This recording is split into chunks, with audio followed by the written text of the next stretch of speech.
دوستان همراهان عزیز کانال دازر ترینینگ، امیدوارم سر حال باشید و هر روزتون بهتر از دیروز و تمام پارت ها را به شدت دنبال کنید و موفقیت دوستان نزدیک هستش. فقط یکم اراده میخواد و یکم پشتکار عزیزان من. ببین عزیز دل من، یک جمله اول یک خبر بسیار مهم بهتون بدم. ما جایی که چند روز پیش موفق شدیم زدیم و دوباره پارت هم میزنیم خدمتون، 2 اینچ نزدیک 1.5 اینچ آب در آوردن کار شوخی نیست عزیزان دلم. بالاخره ما زحمت کشیدیم و اینم در پارتی حتما خدمتتون عرض میکنیم. این هستش، امیدوارم دوستان نهایت دقت کنن و لذت ببرن و به قول دازینگ باشون حرف بزنه، نه اینکه بخوان رو دازینگ ذهنشون عملکرد بدنشون تاثیر بذاره. دوستان عزیز، دازینگ مثل یه فلوت هستش.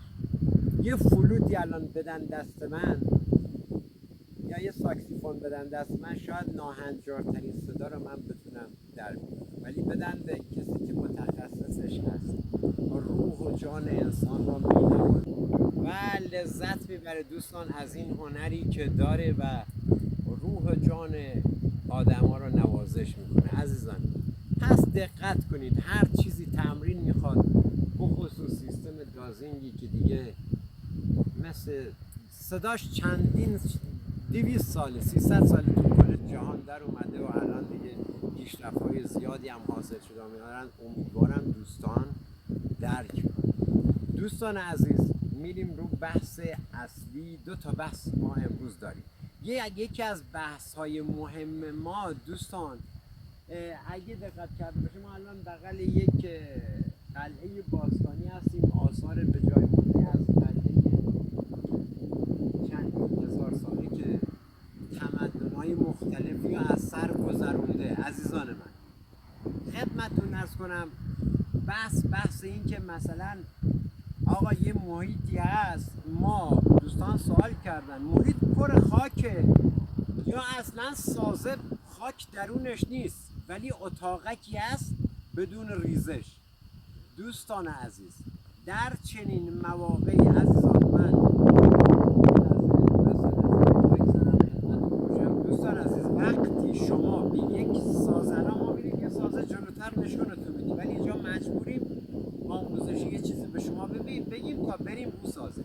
اگر یه سازه‌ای باشه، حالا زیر 2 متر 3 متر 1 متر 10 متر خاک، چه این سازه پر باشه عزیز من، چه این سازه خالی باشه دوست عزیز من، دستگاه دازینگ مانورش روش به یک، یعنی شبیه به هم هستش، به یک صورت هستش، مگر اینکه دوستان درون این سازه اشیاء باستانی باشه که اون موقع دیگه دوست من فرق میکنه نوع برخورد دستگاه با این اشیاء. عزیزان، برخورد دستگاه فقط روی باز تکرار، این تکرار نیست، این جمله تأکیدی و یکی از مهمترین کلیدهای موفقیت در سیستم دازینگ هستش. عزیز دلم، دوستگانم، عزیز من، اگر جنس درون اتاق و درون سازه باشه، شما حین دستگاه زدن جنس رو میگیرید،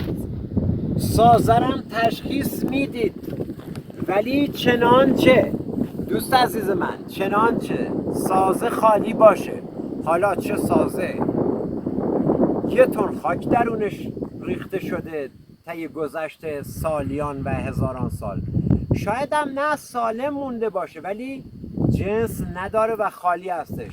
هر 2 مورده، وقتی سازه جنس نداشته باشه، چه خالی باشه چه پر باشه و خلوارها خاک توش باشه، واکنش دستگاه یک طور هستش، ابعاد سازه رو دقیقاً به شما ارائه میده. منتها اگر جنس درونش باشه، بله، کنش دستگاه بسیار قوی تره. علاوه بر سازه، خود مرکزیت اتاق هم به شما میده و شما دیگه میتونید برای حفاری حتی نیاز به ابعاد اتاق هم ندارین. شما میان یه متراژ خودتون تعیین میکنید به مرکزیت جنس، مثلا میگی جنس در عمق 1.5 متری هستش و قدرت دازینگ خیلی هم شلاقی هستش، بسیار با قدرت میگیره داد به شما. دیگه دوست من شما نیاز به دیواره ندارید، چون بعضی موقع دیوارها را که میخواید کاوش کنید به حدی طرف مقابل یا نیروهای کاری یا خسته میکنه که یا وقت زیادی میخواد یا به جنس شما دیر میرسید. چرا دیر میرسید؟ چون حجم خاک برداریتون زیاد هستش. اگه بخواید سازه را همراه با جنس در اون کلا کار کنید، خب شما بهترین راه اینه که سازه را جایی که دستگاه بهتون داد قفل کرد. ما الان اینجا یه رو زمین یه مثال میزنیم. فرض کن دستگاه اینجا یه قفل داشت، اینجا هم یه قفل، اینجا هم یه قفل و اینجا هم یه قفل. یعنی دقیقاً اگه دقت کرده باشید دوستان بین این 4 تا سنگ دستگاه آمار به ما داد و لوکیشن به ما داد دقیقاً بین این 4 تا سنگ. خب این 4 تا سنگ محلیه که بیشترین شدیدترین قفل سینه را داره، سریعترین واکنش از هر 4 جهت داره. این میشه مرکز ما که اجناس اینجا. خب ما حالا اگر بخوایم بیایم سازه‌ای که از اینجا شروع شده، این سازه هم شما میخوایم بیارید بندازید رو کارتون. حالا سازه هم حالا با تک آنتن یا 2 آنتن رفتی زدی، اینم سازه اومد تا اینجا، شکست 90 درجه داشتی دوست من، هر 4 جهت دوباره رفتی پایین و شکست 90 درجه اومدی و سازه هم به شما داد. و این سازه با این مکان حجمش زیاده، شما گول نخورید سازه را کلا خالی کنید. شما بیشترین حجم جایی که قفل شدگی دارید. ببین من این الانم درون سازه هستم، من اگه دیوارم بغلم باشه چون فوق تخصصی دارم کار میکنم، من سازه را شاید نیم متر از سازه بیام پایین تر برم تو دل کار. پس گول نخورید سازه را بندازید رو کار. اگه نیرو دارید هیچ اشکال نداره، اگه نیروی زیادی دارید بذارید این مثلا سازه‌ای که این مکانی که لوکیشنی که جنس به شما داده با دیوار همه رو با هم بردار، چه اشکالی داره دوست عزیز من؟ بس اینه که تو وقت و انرژی صرفه‌جویی کنید و سریع‌تر به مکان مورد نظر و اشیاء مورد نظر عزیزان من دست پیدا کنید. این نکته بسیار مهمی هستش دوستان. با باشید عزیزان من.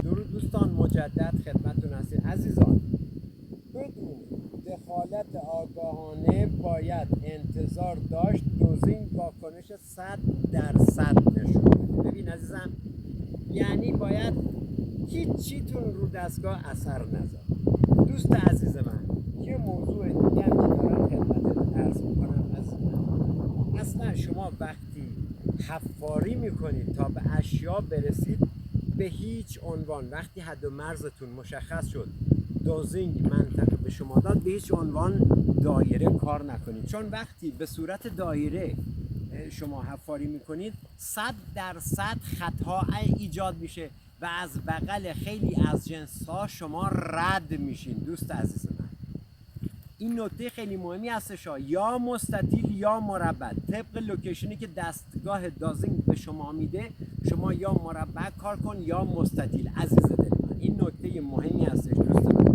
نکته بسیار مهمی که الان اینجا میخوام خدمتتون توضیح بدم. دوست عزیز فکر کن من الان نقطه رو زدم اینجا هستش، این نقطه منه، اینجا شد نقطه من، درسته؟ خب وقتی این نقطه رو من مشخص کردم و شلاقیم زدم، عمقم گرفتم، دیدم مثلا حالا 2 دور زد یا 1 دور زد، 1.5 متر یا 3 متر. خب دوستان عزیز قدم بعدی چیه؟ شما حد فاصلتون رو با دیوار بیرون مشخص کنید. شما هم میتونید از بیرون بزنید بیای دیوار مشخص کنید، هم میتونید از مرکز کاری که اینجا هستش، این مرکز کار، این دوست و این مرکز کاری هستش که مثلا من پیدا کردم و شدیدترین قفلم روش انجام دادم.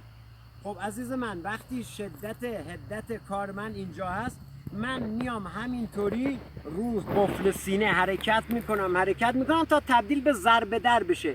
بعد از ضربه در قطعا دستگاه باز میشه، یعنی شما رو لبه دیوار اگه حرفه‌ای باشه عقب برگردی دوباره قفل میشه رو لبه دیوار. اگر هم حرفه‌ای نیستی برگرد به سمت نقطت. ببین عزیزم، برمیگردی به سمت نقطت، اینجا اولین ضربه رو به شما میده. پس این میشه دیواره اول کار. شما در 4 جهت دیواره رو پیدا میکنید. اگه زیاد دوست دارید در 8 جهت پیداش میکنید، ولی به صورت ممکنه سازه دایره‌ای به شما بده. اینا فراموش نکن، ممکنه دازور سازه دایره‌ای به شما بده، یا مثلثی یا اصلا زوزنقی، هرچی. ولی شما سعی کن حفاری تو جایی که میتونی به صورت مستطیل و مربع انجام بده. عزیز من، این نکته کلیدی است. پس ما دو نوع دیوار گرفتن اینه که از بیرون ما میایم، اولین ضربه درمون میخوره اینجا. خب این دیوار اولی، میایم اینجا میشه مرکز هدف. درست الان من دیگه بر نمیگردم، حالا جلوتر که برم تا مثلا دیوار تا اینجا ادامه داره. هم میشه از روی خود نقطه اصلی من قفل سینه دارم، آروم که بیام جلو این دهنه آنتنا باز میشه تا رو ضربه در. بعد از دیوار که رد کردی دستگاه کامل باز میشه، یعنی شما دیوار رو رد کردی. باز تاکید میکنم حرفه‌ای باشی، یه عقب گردی عقب راه میری، دوباره میاد دیوار رو پیدا میکنه. نبودی برمیگردی سمت نقطه، به همین صورت میزنی و مثلا دیوار اینجا شما داری. پس دوستان، طریقه گرفتن دیوار دو نوع هستش. یکی از خود مرکز هدف به سمت بیرون، یکی از بیرون به سمت هدف. یه موضوع هم باید حتما توضیح بدم. اینجا مکان من نمیام همه جا تدریس. این مکان باستانی خشتای چند هزار سال دنیای تمدن میام اینجا کار میکنم برای شما که لذت میبرید. اینا داشته باش سفالی که نمیدونم چی باش میساختن، ظروف غذا، حالا یا ظروف ذخیره سازی غلات بوده، برنج، گندم، بالاخره ذرت، چیزایی خاص. دنیای اینجا رو که به صورت چیز بگردی سطحی هم میتونید بعضی چیزا رو پیدا کنید. دوستان محض چیز میگم، محض آشنایی. این هم لبه سفالی هستش که چندین هزار سال اینجا به یادگار مونده و یادگاری از تمدن باستان. دوستان عزیز گلم، باز تاکید میکنم عزیزان، به هیچ عنوان ما داریم که بیاد بشه روی هدف، ولی روی هدف به هیچ عنوان دیگه باز نمیشه. یکی این خطای محاسباتی خود لازور هستش، چنانچه دستگاه با قدرت زیاد جایی یا گرفت و قفل شد رو هدف. این که چند ثانیه تا 30 ثانیه شما بهش فرصت بدین چنانچه دستگاه باز شد، این خطای محاسباتی خود دازور هستش. شما نمیخواد 1 دقیقه نگهداری، شما بین 20 تا 30 ثانیه نگهدار، چون کنترل شما به هم میخوره. باید دقت کنید تا دقتت بره بالا. بعد میتونی 1 دقیقه روی جا تمرکز کنی که ببینی آنتنا پس باز میشن یا نمیشن. پس دوستان ببین نکته کلید عزیزان من، 1، به هیچ عنوان روی هدف دستگاه وقتی قفل شد باز نمیشه. 2، به هیچ عنوان آنتن دست راست قفل نمیکنه و آنتن دست چپ برگرده. به هیچ عنوان آنتن دست راست قفل کنه، آنتن دست چپ برگرده. دقیقاً برعکس، آنتن دست چپ قفل میکنه، آنتن دست راست برمیگرده. دوستان به هیچ عنوان تحت هیچ شرایطی، بعضی از اتفاقاتی که دوستان تو کامنت ها میزنن که آنتن رو من نقطه رو گرفتم دقیق بعد از چندی ول کرد. دوست عزیز من، این اشتباه محاسباتی از طرف خود جناب عالی هستش که پله پله گام به گام که ما بریم جلو. این نکات فوق حرفه‌ای هستن، همه تو آموزش 100% واسه حرفه‌ای شدن بسیار بسیار قدرتمند هستند و کمک بی‌نظیری میکنن. دوست عزیز من، عمق‌گیری هم گفتم، عمقم شما میتونید اگه حرفه‌ای شدید روی آنتن دست چپ پایین، آنتن دست راست بالا، به ازای هر دور خلاف ساعت تو مناطق صخره‌ای 1 متر، مناطق صحرا 1.5 متر، به ازای هر دور خلاف عقربه ساعت. اینا نکات کلیدی هستش دوستان. یه طور دیگه هم هست که طول نقطه گیری تا از اول جایی که ضربه در اول زدید تا ضربه در دوم، سوم، چهارم، طول به عرض به علاوه هم میکنید تقسیم بر 2، یک عمق تقریبا با اختلاف حالا 20 سانتی 30 سانتی متر شما تجربه و سالها تجربه که دلیل پشتش باشه و موفقیت پشتش باشه، هیچ کس نمیتونه به چالش اینو بکشه. این یه فرمول تخصصی هست واسه دازورهای حرفی. دوستان یادم هم رفت بگم، من تو عمق 46 متری موفق شدم این 2 اینچ نیم آب استخراج کنم. هم به صاحب این باغ بسیار بزرگ بالاخره تبریک میگم، هم به شما دوستانی که دنبال کننده کانال هستید. دوستان ببینید دیوار ببینید وقتی ما صحبت از سازه های زیر میکنیم، همینطور که شما میبینید سازه تا کجا ادامه داره. اینا نقطه های کلیدی هستن. نمیشه که این سازه رو کلا برداشت تا بخواید جنسش در بیارید. عزیز دلم اینا یه سری نکاتی هست که شما باید دقت کنید. دوستان من یک نکته بسیار مهم، دوست عزیز، بدون هماهنگی ذهنی، بدون با خستگی و بدون هماهنگی ذهنی و بدون اینکه آب طلا بخوری و بدون اینکه ریلکس باشی، شما برو یه دستگاه بزن دازار محترم، بعد برعکس دقیقا ریلکس شو، سر حال شو، بعد برو یه دستگاه بزن تا تفاوت بین بر رفت و برگشت آنتن ها را به دقت رصد کنی. وقتی که من میگم دوست عزیز اگه سرعت آنتن در این حد بود اومد یه نقطه به شما داد، این ارزش نداره. همین موضوعی که گفتم خدمتتون گلایه، ببین وقتی سرعت چرخش آنتن ها یعنی سرعت قفلشون میخواد با سرعت آروم یا رو به متوسط میاد، دوستان سرمایه گذاری اونجا نکن. دوستان سرعت، بازم تاکید میکنم سرعت خیلی مهم هستش. وقتی من یه جایی ببین الان من سرعت دقیق واکنه، چه سرعت برگشت چه سرعت برگشت و در هم کنششون میان به هم واکنن کلا باید یک باشه. ببین دوستان من، ببین سرعت واکنش دستگاه ها چه برای خاطر برگشت چه برای قفل کردن سریع روی جنس باید یه طور باشه. ببین دوستان من الان دقت کن، سرعت واکنش الان هم بادم داری. ببین دوستان من باد تأثیری نداره، ولی خب ناترازی منم باعث خطا میشه، منم خطا میزنم اگه تراز نباشم یا روی مسیر درست قرار نگیرم. ببین دوستان الان 2 تا آنتن رو در نظر بگیرید، سرعت ها رو داشته باشید، سرعت ها هماهنگ. این هماهنگی باید چه موقع برگشت و چه موقع شلاقی زدن برای شما اتفاق بیفته. دوستان بعضی از دوستان میگن ما یه نقطه رو زدیم با طلا، پس ببینید خوراک الان باستان 3000 ساله من زدم الان یک اشتباه اینجا بین دوستان پیش میاد یا ما زدیم و بعد از دوباره دوست من وقتی من میگم یک پارچه باید با تو باشه تمیز نمک به چه دلیلی هستش دوست من؟ به این دلیل هستش که شما هم آنتن رو پاک کنید، هم پایه ها رو پاک کنید، هم دستاتون رو پاک کنید. ببین تا چندین ثانیه خود شیء باستانی که تو دست شما هستش دست شما آلودگی ایجاد میکنه. پس این که خیال کنید درش آوردید دوست من باید تمیز باشه، باید آنتنا تمیز باشه و بعد دوباره خوراک گذاری کنید. اینا اشتباه نکنید توی 2 ثانیه بگی آقا من 5 ثانیه اینجا را زدم با خوراک گرفت حالا زدم دوباره به دورهای. دوست من دست شما هنوز آلوده است به طلا یا نقره‌ای که تو دستتونه. اینا نکاتی هستن یک به یک فوق حرفه‌ای. دوستان دقت کنید چون بحثای ما دیگه داره رو به تخصصی پیش میره، بحثای ما رو به نکاتی ریزی پیش میره که شما دقیقاً رو جنس قفل کنید عزیز من. نه اینکه زنگ بزنی آقا من به دیوار خوردم، من به خلاصه نمیدونم ذرات خوردم. دوست عزیز ذرات این نیست که یه ذراتی باشه شما رو 500 متر اون طرف به طرف خودش بکشونه.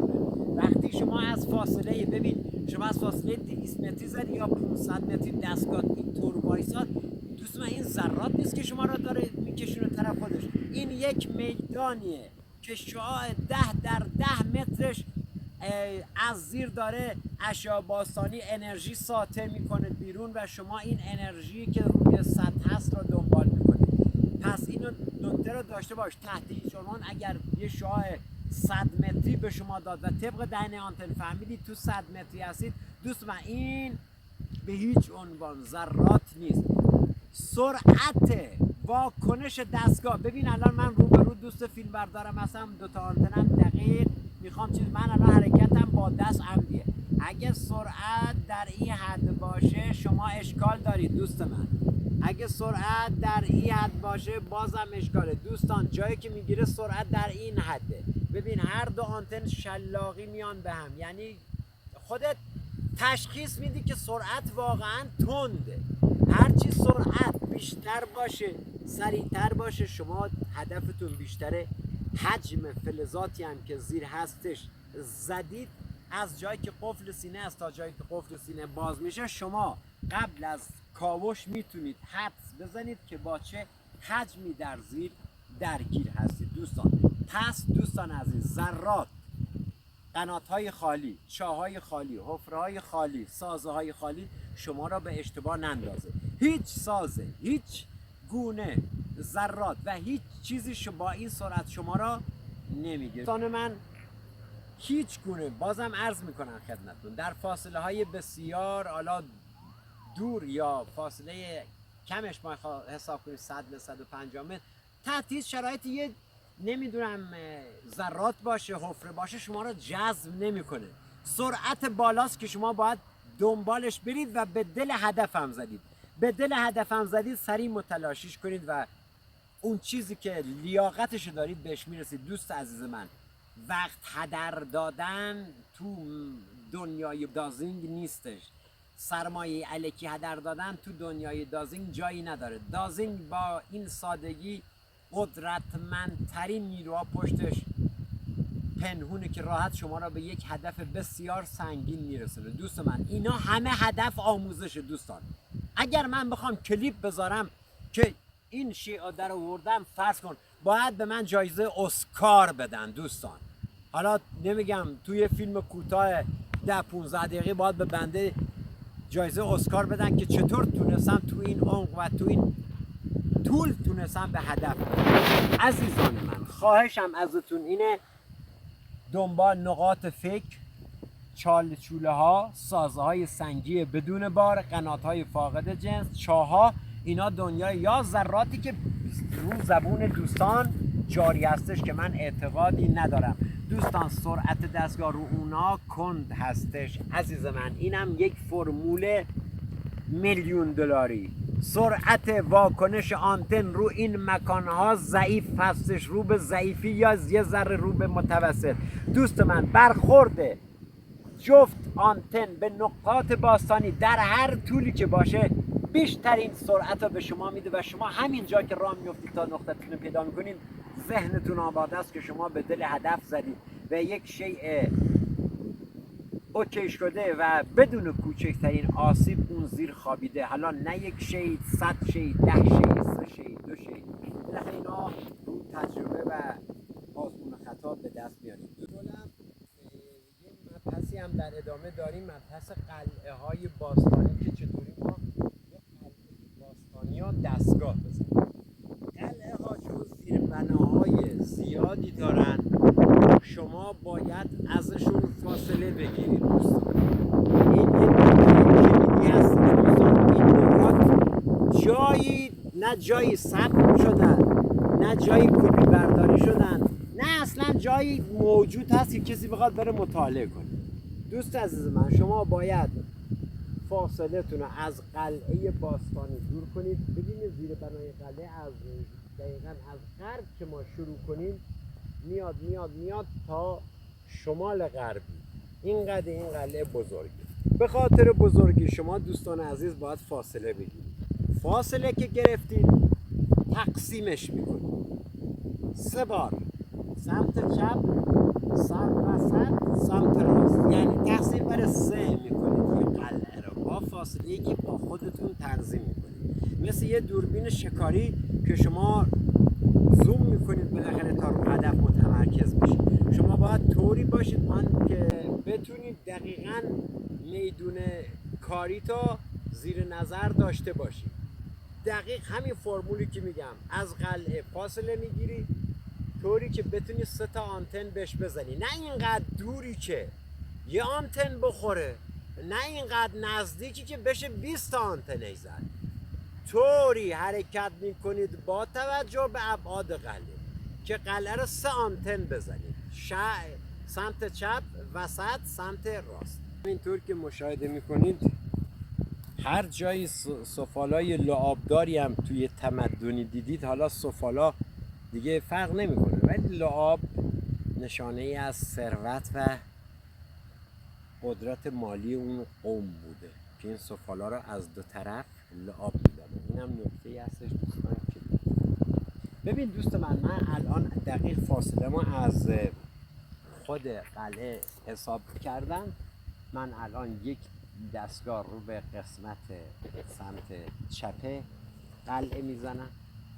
ببین دوستان یه سنس، علاوه بر سنس هم دوستان گفتم یک ذره شما میتونید از خود خاک طبیعی در حد، ببین زیاد نما که من دارم به شما میگم خاک بردار، نه اینکه خاک بردار دوست من، این حد از این خاک منطقه هم شما به دست دنیا یه ذره بیشتر بزنیدم خوبه. این هم یک سنس قدرتمندی میشه دوست عزیز من. خب ما دوباره علاوه بر این خوره‌گذاریمون هم هست، بحث آموزش هست. شما فکر کنید این یه بار طلاست یه بار نقره است. و بازم گفتم ما خیلی تو ویدیوهامون باید یه نکاتی رو رعایت کنیم، وگرنه خدایی بعضی فیلمایی که من دارم جایزه اسکار نه یه بار باید 10 بار بدن که چه قدرتی است این دازن که چه تو عمق فشرده‌ای تونسته این همه خدمت شما عرض کنم قدرت نمایی کنه و اشیا بده بیرون. یا همین رگ آبی که من از 46 متری بیرون کشیدم 360 میلیون هزینه خود این باغدار محترم شد. باغ بسیار بزرگی هستش، بسیار بزرگ، 11,000 درخت، با زبون گفتن راحت هستش. ببینید من تو عمق 46 متری علیرغم اینکه 360 میلیون اونجا هزینه کردن در طولی بیشتر از اون حد، یعنی شاید 25 متر 30 متر جایی که مهندسین براش چیز کرده نقطه زنی کردن من به شرط اونجا چیز کردم و نزدیک 2 اینچ آبم داد. دوستان با ما باشید در نقطه زنی. ببینید دوستان من الان سمت چپ دارم میزنم، میگه سمت چپ قلعه خبری نیست. حالا یه بار دیگه ببین سمت چپ قلعه آنتنا رو داشته باشید دوستان. بعضی موقع هم آنتنا رو حواستون باشه که خم نشه یا تا نشه، درون محفظه خوب آنتناتون رو جا به جا کنید عزیزان من. آنتن چیزی نیست گیر بیاد توی بازار فعلی، این همه ساخت آلمان به زوری گیر میاد، بقیه همه مارک چینه، هرچی هم آلمان همه چینه. دوستان در جریان باشید. ببین دوست من بسیار واکنش یک دست و آرام ما نتیجه میگیریم که سمت راست قلعه تا بخوره، یعنی یک 30 متر طولش حساب بخوایم کنیم فاقد جنسه. الان ما از این نقطه آ جا به جا میشیم دوستان، میریم نقطه ب. نقطه ب کجا میشه؟ 20 متر فاصله میگیرید رو به قلعه، حساب شده. محاسبه دقیق میکنید دوست من، محاسبتون دقیق باشه، بیاین رد کنین مسیر رو تا به جایی برسید که بسیار عالی و دیدتون کافی باشه رو خود قلعه. ببین الان اگر دقت کنیم ما قلعه رو رد کردیم، اون بخشش رو که دستگاه زدیم. ببین ما قلعه رو دقیقا دوستان عزیز رد کردیم، همینطور که میبینید. الان ما میشینم که شما بهتر اوکی باشید دوستان. الان میخوام وسط قلعه رو بزنم، دقیقا هدف وسط قلعه است، هدف وسط قلعه. ببین دوست من اینم وسط قلعه عزیز دل من. ببین دوستان سرعت واکنش شما دقت کنید، یعنی مثل یه ماری داره حرکت میکنه، اینقدر ریلکس و آروم. ببین دوستان دوباره سرعت آنتن، سرعت های 1/100 درصد پیش شما دستگاه بالا پایین میشه خطا از خود دازور هستش. ببین دارم میگم. ببین دوستان وقتی من دارم آموزش میدم شما فکر کنید هم من رو طلاست هم رو نقره است. این قلعه باستانیه، این قلعه جنس داره ولی ما الان رو نقره داریم میزنیم. دوباره جابجایی چی؟ سیمتری مجدد از نقطه A به B، از B به نقطه C به نقطه C. الان ما وارد نقطه C، اینجا دیگه میشه نقطه C عزیزان من.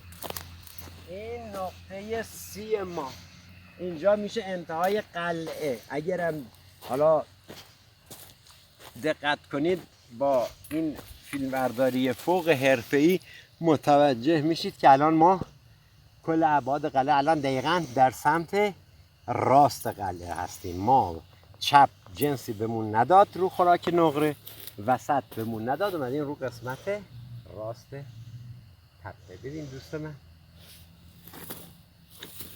اینجا هم به همچنین نقطه به ما نداد. عزیزان من میخوام یاد بگیرید، فنون بیاد تو دستتون.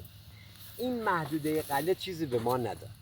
من الان اینجا یه نقطه دیگه میزنم جهت آموزش دوستانی که واقعا از ته دل دارن دازینگ رو بررسی میکنن و گام به گام جلو میرن و خیلی هم خوشحالم که تعداد زیادی از دوستان گروه مشخصه حرفه‌این و خیلی هم خوشحالم.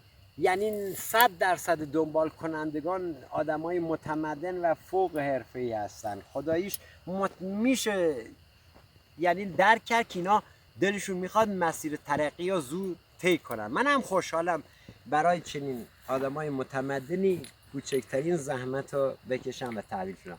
دوستان عزیز ما این قلعه رو زدیم چیزی به ما نداد. من الان یه نقطه میزنم اینجا، شما دقت کنید دوست عزیز من یه نقطه رو به غرب میزنم، رو به غرب. ببین دوست عزیز اینجا چیزی به من نداد نقره. یکی رو به شمال شرقی میزنم.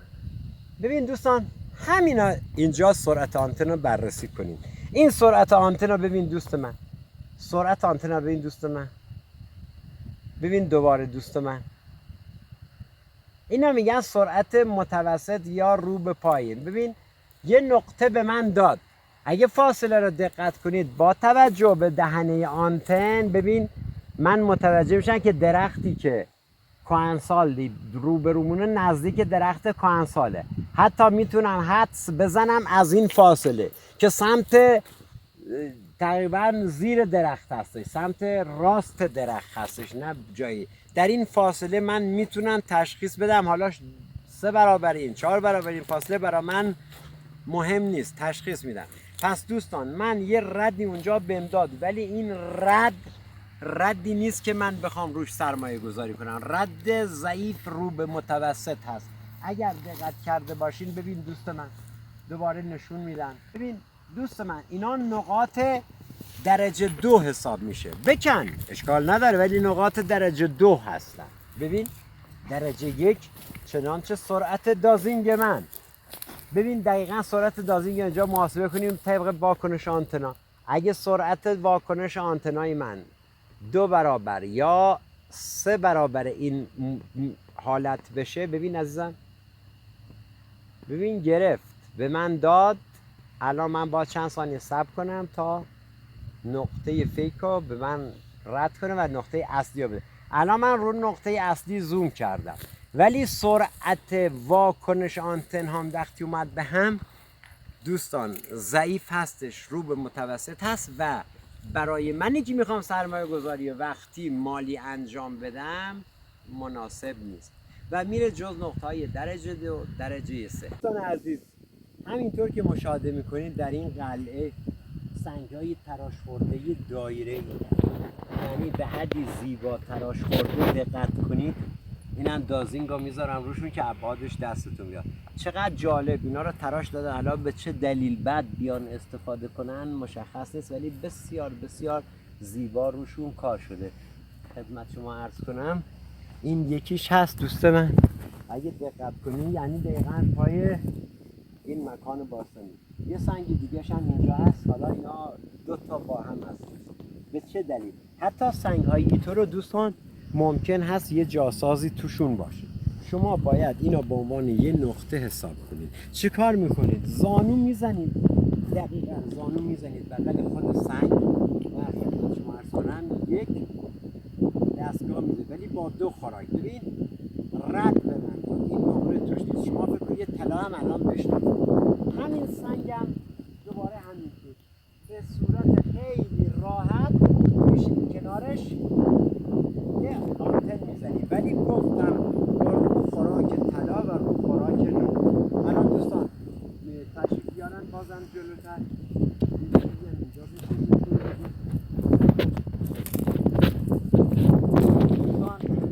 این سنگ خیلی روش کار شده. این یک جای چکش های باستان روی بدنه سنگ نقش بسته. اگه دقت کنید جای چکش های باستانه. چه قومی این سنگا به این زیبایی تراش دادن؟ دوست من چنین سنگ هایی هم در هر مکانی دیدید، در هر مسیری دیدید، شوخی از بغلش رد نشید. اینا رو باید دقیق هم طلا هم نقره روش دستگاه زد. ببین دارم تاکید میکنم، اینا احتمالش هست جاساز بغلشون، یعنی توشون هر احتمال هست که هر جای این سنگ یک جاسازی باشه. ببینید چقدر دقیق برش دادن. الان من میشینم یه سنس میکنم بغل سنگ این نقطه حساب میشه. من یه دستگاه، این دوست من برگشت این رو نقره. حالا شما رو طلا هم تو ذهنتون باشه، برای تغییر خوراک رو طلا هم همین اقدام انجام. دوستان ما وقتی میایم تو محیطای باستان صرفا دوست داریم شما لذت ببرید. ببین این سفال رو ببین. سفال میگم مردمان ثروتمند، مردمان، این یه طرف سفال این طرف لابدار سفال. پس ببین دوست من دقت کنید توی محیطی که میرید، محیط اول تو ذهنتون یه چک کنید، بعد اقدام به زدن دستگاه کنید. دوستان ببین سنگ‌هایی هستن که از دل باستان چند تا سنگ اینطوری می‌دید و چقدر وقت شما رو میگیره. شما یه آنتن بزن، یه سنس چند دقیقه، حالا چون نزدیکش هستی هم میتونی ایستاده یه دستگاه بزنی. ببین نشونه علامت خوبی. ببین هم یه دستگاه رو رفتی توی محیط. چند ثانیه است؟ 5 ثانیه وقت شما رو میگیره. یه نشستن که بزنیم 4 ثانیه دیگه اینجا، یعنی مجموعاً 10 ثانیه وقت شما رو میگیره. با خیال راحت خیلی حرفه‌ای اون منطقه رو ترک میکنی. دیگه دلهره نداری که آقا من زدم کارا یه سره کنید، کارا چیز نکنید که بخواید هی پشت سر هم با شک و دلهره برید سراغش. برای پایان پارک دوباره 2 تا چیز دیدم بغل هم انداخته بودن، گفتم کاری مطلوب نیست. دوباره این لام‌های بسیار زیبا که یکی هم این سنگ آسیاب قدیمی که اگه دقت کنید جنسش با سنگ‌های اطراف متفاوت هست و این زاویه رو ببین جای دسته‌ای که قرار می‌گرفت، اینم ورودی بود که از اینجا دونه میریختن پایین، حالا گندم، برنج، نخود، حالا هر چیزی، ذرت. این یک آسیاب دستی ما پیش از اسلام هست. چقدر زیبا درون دستی کار میکردن و اینجا این دایره‌ای که اینجا اگه دقت کنید از بالا دقیقاً یه فیلم بگیریم زاویهش مشخصه. ببین نیم دایره شکسته. از اینجا دون میریختن، سنگ پای زیر بوده، سنگ پای زیر این سنگ رو بوده و یک دسته که به این متصل بوده، حالا دسته سنگی یا دسته چوب. اینو وقتی میچرخوندن این آسیاب قشنگ روی چیز کار میکرد، روی سنگ مادر پایین و یک آسیاب بسیار زیبا. این دوستان در کنار چه سفالایی با خطهای ریز. دوستان نمیدونم، این میگم که فقط خواهش میکنم دقت کنید، دقت و پشتکار تا از فرش به عرش برسید. دوستانی که میخوان حرفه‌ای کارو دنبال کنن نه به صورت ساده. عزیزان بسیار زیبا هستش و من دوباره برش میگردونم به شاید یادگار بماند. هم دوستان چقدر یه چیز یادم رفت، سطح زیرش چقدر صاف هستش. یعنی این سطح زیر به حدی صاف بوده که هیچ گونه استکاکی با پایین ایجاد نکنه. این همه صیقلی و جالب میذاریم سر جاش. دوستان تا پارت بعدی فرمول های فوق ویژه در مناطقی هست که اصلا براتون بگم خودش کلی انرژی براتون میاره. مانا و پایدار باشید. دوستتون داریم. با قدرت به تمرینتون ادامه بدید. هر سوالی هم داشتید دازور علی در خدمتتونم، چه تو کامنت ها و من ضمناً نزدیک 1 میلیارد درصد از دوستانم کامنت های منفی هم میذارن. من اصلا میذارم بمونم، پاکشونم نمیکنم، مهم نیست برای من یک علم ناشناخته‌ای که تو ایران نیست دارم آموزش میدم به افراد زبده، به افراد روشنفکر و بسیار متمدن. مانا و پایدار باشید دوستان. من تا پارت بعدی از یکایکتون متشکرم.